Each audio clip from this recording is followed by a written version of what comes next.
وعلیکم السلام. وعلیکم السلام ورحمۃ اللہ وبرکاتہ. وعلیکم السلام ورحمۃ اللہ.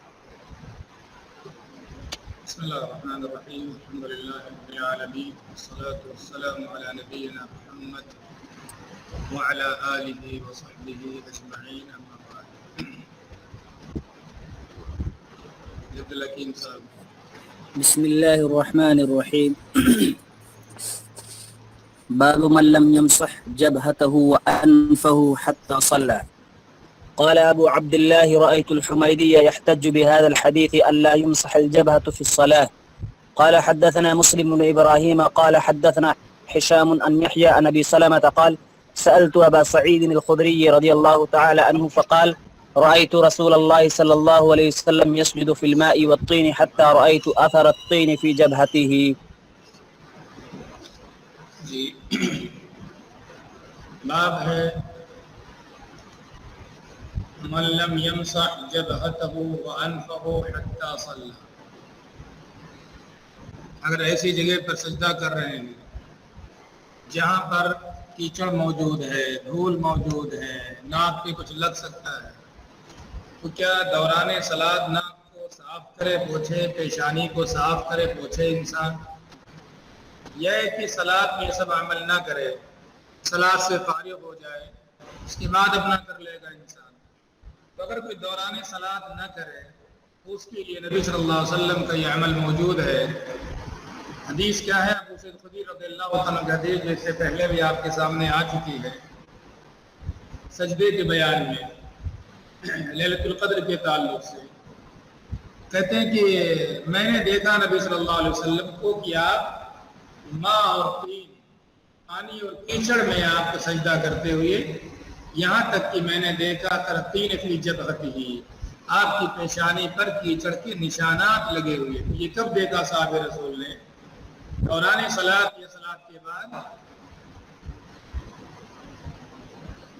کب دیکھا؟ صلاۃ کے بعد. ظاہر ہے دوران صلاۃ نہیں ہو سکتا کیونکہ آپ کا چہرہ قبلہ رو ہے تو پیشانی پہ کیا لگا ہوا ہے متغیرات کو نہیں نظر آئے گا. کہ صلاۃ کے بعد جو نبی صلی اللہ علیہ وسلم اپنا رخ ادھر پھیرتے تھے اس موقع سے دیکھا ہوگا.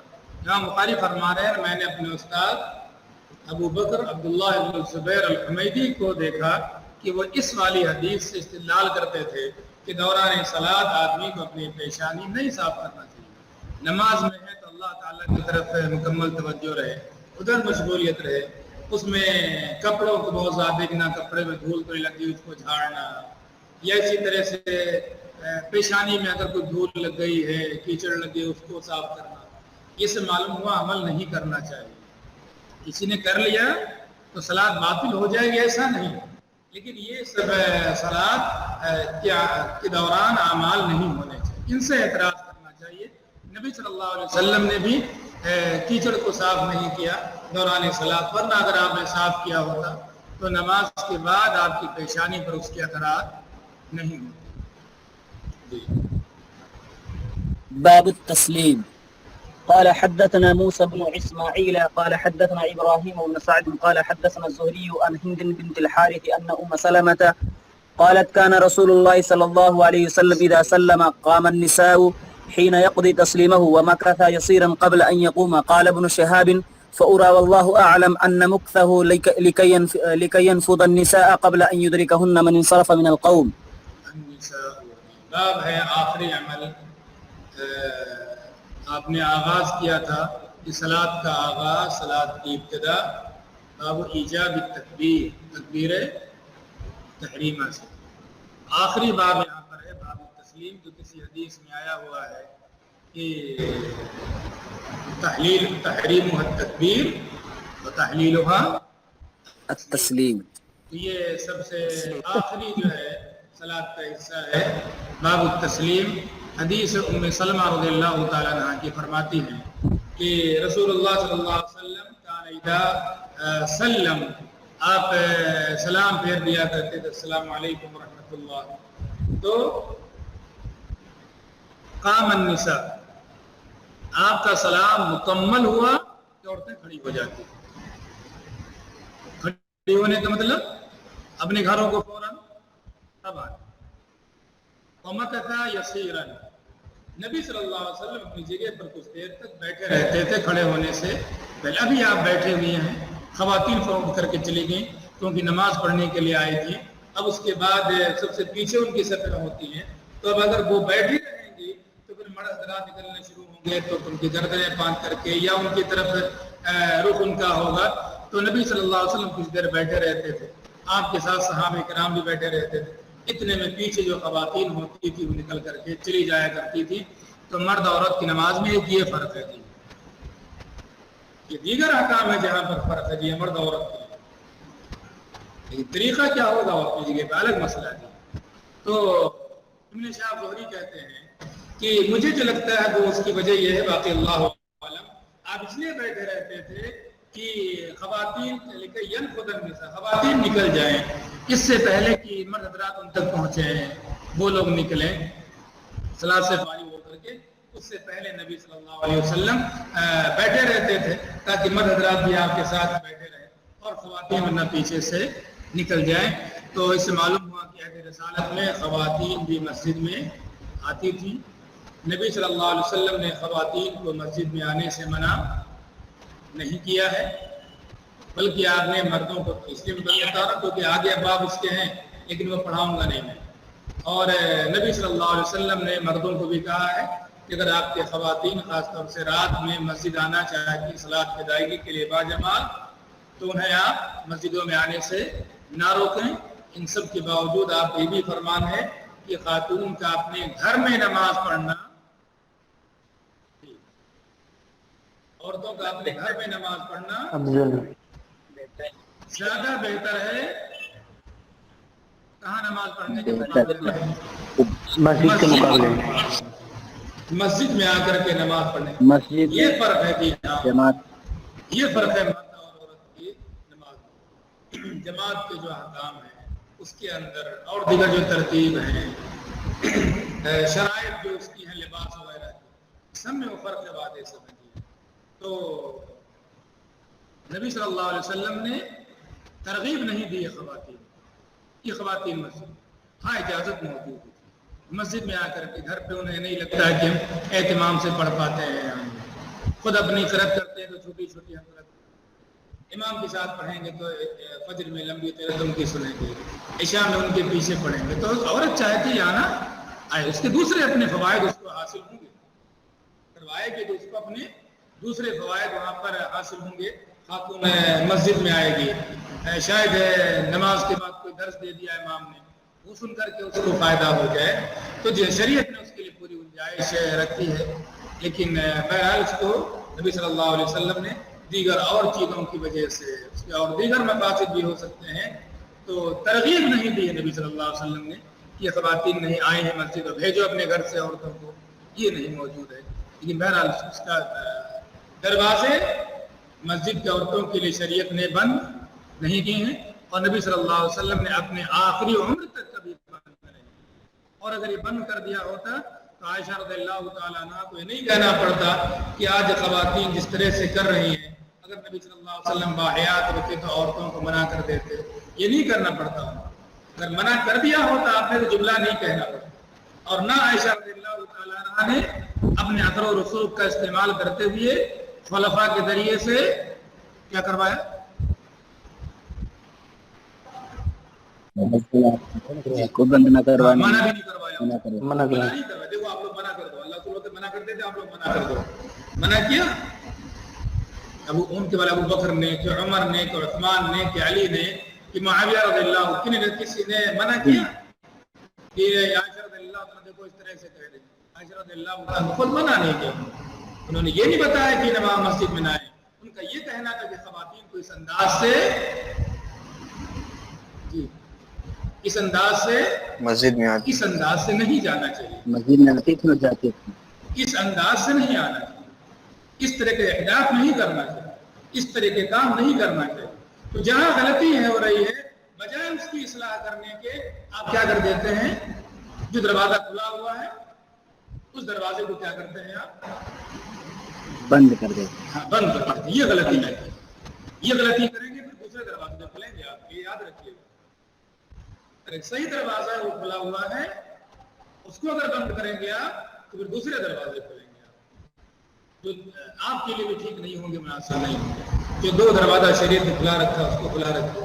عائشہ رضی اللہ تعالیٰ عنہ نے نہ اس کو بند کیا نہ بند کروایا انہوں نے، ہاں انہوں نے نکیر کی کہ جو کر رہی عورتیں یہ غلط ہے، اس پر آپ نکیر کیجیے، اس کی اصلاح کیجیے، اس کی کیجیے کہ خواتین کو کس انداز سے آنا چاہیے، کیسے خواتین اہل رسالت میں آیا کرتے تھے، اس کی اصلاح ہونی چاہیے، بجائے اس کے کہ بند کر دیں آپ۔ ابھی کسی سے فتویٰ پوچھیں عورت کا کپڑے کی خریداری کے لیے بازار میں جانا کیسا ہے، کیا فتویٰ آئے گا؟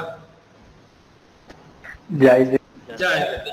عورت کا نماز پڑھنے کے لیے مسجد میں آنا جب باجماعت کیسا ہے، کیا فتویٰ ملے گا؟ جائز نہیں، جائز نہیں، ناجائز ناجائز نہیں کہے گا، ناجائز ناجائز کہیں گے نہیں جائز ہے، نہیں کہیں گے نہیں جائز ہے، کیوں؟ فتنہ ہے، کدھر فتنہ ہوتا سودا ان کو نظر آتا ہے؟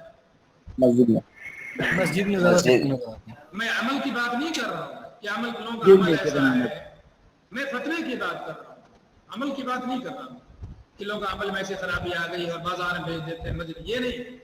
آپ اگر مسئلہ پوچھیں گے کسی سے، خواتین اپنی ضرورت کے لیے کہ بازار میں جا سکتی کہ نہیں جا سکتی، تو اس کے بعد اس کا جواب کیا؟ خواتین صلاۃ کی ادائیگی کے لیے مسجد میں آ سکتی ہیں کہ نہیں آ سکتی، اس کا فتویٰ پوچھیں گے تو سارا فتنہ، تو ایسا نہ کیجیے جی، غلط ترجمانی دین کی نہیں ہونی چاہیے۔ دوسری طرف اس کے برخلاف یہ بھی نہ ہو کہ آپ اس کے لیے کیا کریں، آپ ترغیب کریں، آپ نہیں، یہ بھی نہیں ہو۔ شریعت نے جتنا رکھا ہے نہ رکھا۔ میں تھوڑی سی بات اس لیے کر لی یہاں پر کیونکہ آگے وہ آپ نہیں آئیں گے، نہیں پڑھیں گے، اس لیے میں نے یہاں تھوڑی سی بات کی۔ تو یہ تسلیم اذا سلم، معلوم ہے نبی صلی اللہ علیہ وسلم صلاۃ کے آخر میں السلام علیکم ورحمۃ اللہ کہا کرتے تھے۔ کیا صابر صاحب؟ من انصرف من القوم قبل ان يدركهن من انصرف من القوم،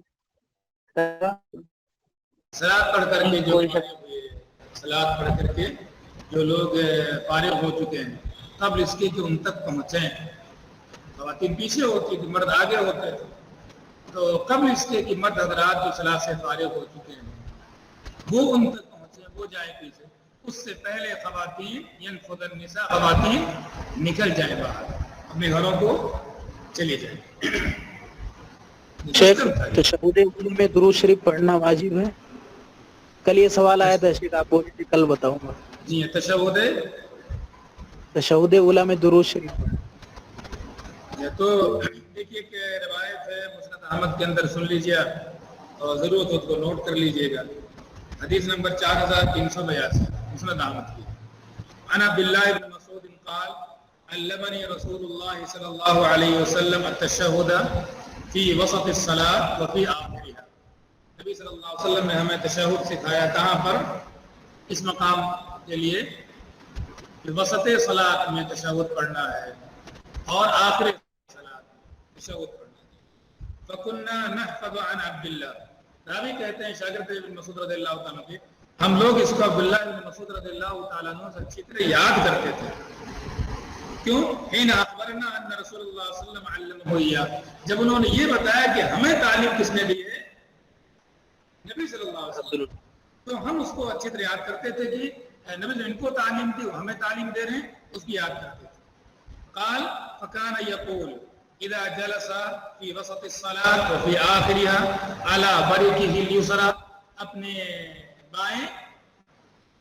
بائیں کولے پر بیٹھتے تھے، کیا کہتے تھے؟ التحیات للہ، سورۃ تحیات ہے، آخر میں اشہد ان محمدا عبدہ ورسولہ۔ قال ثم اذا كان في وسط الصلاة نهض حين يفرغ من تشہدہ، جب وسط صلاۃ میں ہوتے تھے، درمیان والے 2 رکعت والے، تو نہض حين يفرغ من تشہدہ، جب تشہد سے فارغ ہوتے تھے تو اٹھ جاتے تھے، وان كان في آخرها، اور جب آخری والے تشہد میں ہوتے تھے، دعا بعد تشہدہ ما شاء اللہ ان يدعوا، تشہد کے بعد جو اللہ سبحانہ وتعالیٰ توفیق دیتا تھا وہ دعائیں کرتے تھے آپ، ثم يسلم، اور اس کے بعد سلام کرتے۔ تو جو درمیان میں قاعدہ ہوتا ہے اس میں کیا پڑھتے تھے؟ تشہد التحیہ، اور اس کے علاوہ جو آخری قاعدہ ہوتا تھا اس میں تشہد کے ساتھ تحیات کے ساتھ اور کیا پڑھتے تھے؟ اور جو دعائیں دعاؤں کا بھی اہتمام میں کیا کرتے تھے. تو اس سے معلوم ہوا کہ یہ طریقہ ہوتا تھا اور یہ فرق ہوتا تھا درمیان والے میں اور بعد والے میں. اس کے علاوہ دوسری ایک روایت جس کا میں نے کل حوالہ دیا تھا آپ کو، عبداللہ بن مسعود رضی اللہ تعالیٰ عنہ کی مرفوع حدیث، اذا قعدتم فی کل رکعتین فقولوا التحیات للہ والصلوات والطیبات، اس کے بعد السلام علیکم پوری حدیث. ثم يتخير احدكم من الدعاء اعجبه الیہ فلیدعو اللہ عز وجل. اس کے بعد جو دعا زیادہ آپ کو پسند ہو وہ اس دعا کا انتخاب کریں اور دعا کریں اللہ سبحانہ و تعالیٰ سے. اس میں اذا قعدتم فی کل رکعتین، جب بھی آپ 2 رکعت میں بیٹھیں، تو اس سے استدلال کیا جا سکتا ہے کہ جس تشہد میں بھی آپ بیٹھیں تو اس موقع سے کیا کریں آپ، تشہد کے ساتھ ساتھ دعا کا ثبوت بھی اس سے ملتا ہے. تو بہرحال دونوں طرح کی چیزیں موجود ہیں، صرف اور صرف تشہد پر اکتفا اور تشہد کے ساتھ دعا کا بھی ثبوت ملتا ہے. لہٰذا اگر تشہد اول میں بھی غیر کی اور دوسری باتیں کل میں نے بتائی تھیں آپ کو، جن میں کہ تشہد کے ساتھ ساتھ اور کس کا تذکرہ ہے دعا کے علاوہ؟ الصلاۃ علی نبی کا تذکرہ بھی نہیں. تو اگر ساتھ میں وضو پڑھ لیتا ہے اس کا بھی ثبوت ہے. اور اگر آپ جیسے ظہر کی صلاۃ کا مسئلہ آخر کی 2 رکعتوں کے اندر صرف اور صرف سورہ فاتحہ پر اکتفا کرنا، وہ جیسا کہ ابو قتادہ رضی اللہ تعالیٰ عنہ نے بیان کیا، لیکن بعض روایتوں سے معلوم ہوتا ہے کہ نبی صلی اللہ علیہ وسلم سے سورہ فاتحہ کے علاوہ کچھ اور بھی پڑھتے رہے ہوں. تو معلوم یہی ہوتا ہے کہ گنجائش موجود ہے کہ دعائیں اس میں دیا کر سکیں. واللہ اعلم. سلام کے وقت نگاہ کہاں ہونی چاہیے؟ سلام پھیرتے وقت سلام پھیرتے وقت نگاہ کہاں ہونی چاہیے؟ دائیں طرف اور بائیں طرف یہ سلام پھیرا جاتا ہے. اس کو آپ طے کر دیں کہ آپ اپنے کندھے کو دیکھیے، نگاہ ادھر کیجیے. یہاں پر کندھے کو دیکھنا نہیں ہے بلکہ ادھر اتنا پھیریں کہ آپ مثلا یہ کہ جیسے کندھا دیکھے آدمی تو کیسے نگاہ پہنچ جائے. تو دائیں اور بائیں عن یمین و عن شمال، دائیں سلام پھیرنا ہے، بائیں سلام پھیرنا. کسی چیز کو دیکھنا نہیں کہ فلاں چیز کو دیکھو. اس کو نماز میں دیکھنا نہیں ہوتا فلاں چیز کو دیکھو.